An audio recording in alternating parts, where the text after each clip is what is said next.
Ayun, magandang gabi mga idol. Ngayon naman ay kauwi lang kasi namin, galing kami sa DV Mall at mag-unboxing ako ng binili kong isang items doon na panghuli ng ng lamok. Kasi maraming lamok din sa amin eh. Yung dalawang pamangkin ni Mrs. ayun, kalalabas lang sa ospital nadali yata ng dengue, pareho magkapatid. Kaya ako na pabili nito at para mauya ay naglipa na rin ng lamok dito sa amin. Ayun, hindi siya naka bubble wrap kasi hindi naman siya galing sa Shopee. At saka pinatesting ko na rin siya doon kanina. Ngayon ay titingnan natin yung laman kung maganda ba. Kasi hindi ko masyadong na-check doon eh. Ang presyo nga pala nito ay 360 pesos. Ayan siya, palaki.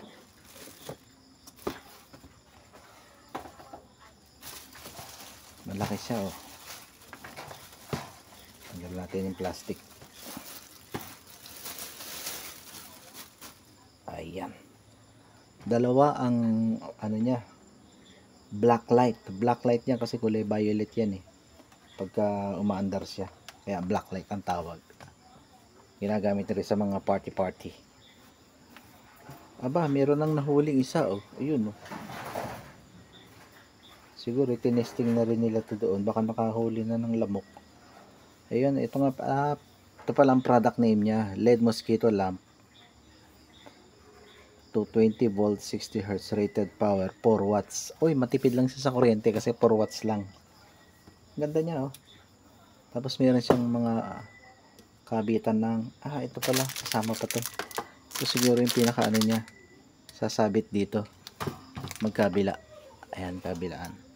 Mahaba siya eh, isa, dalawa, halos 2.5 dangkal ko.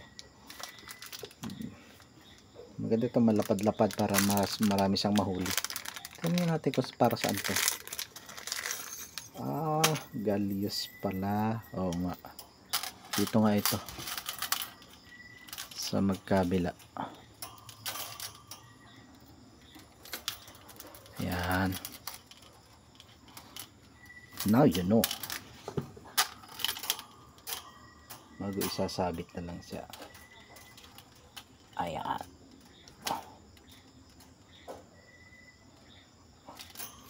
Kasi medyo nakakatakot dito sa amin, maraming lamok. Lamok pa naman dito kalalaki. Yung may guhit na puti.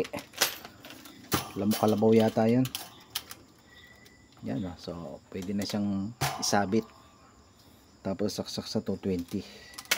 Ayun, kaya sa mga idol natin dyan na marami ring lamok sa bahay, pwede kayong bumili ng ganito. Sa DB Mall ko to nabili. Siguro meron dito sa Shopee. Imposible namang wala sa Shopee. So ang price niya ay 300 plus lang. Kaya sulit na sulit. Maganda siya. Tapos ayun, may switch pala siya dito sa gilid. Ayan, on off. Yung O, yun yung off. Yung I, yun yung on. Okay, sige, gagawa tayo ng video na testingin natin to kung nakakahuli talaga. Ayun na siya, nakakabit na. Yun, may mga nabiktima na. Nakislap lang, hindi pala siya yung ganun nakaparo sa raketa na pumuputok-putok pagka nakakahuli. Ayun, meron na, ayan. Bilis na, kakakabit ko lang, meron na kaagad. Okay, sulit. Panalo. Panis.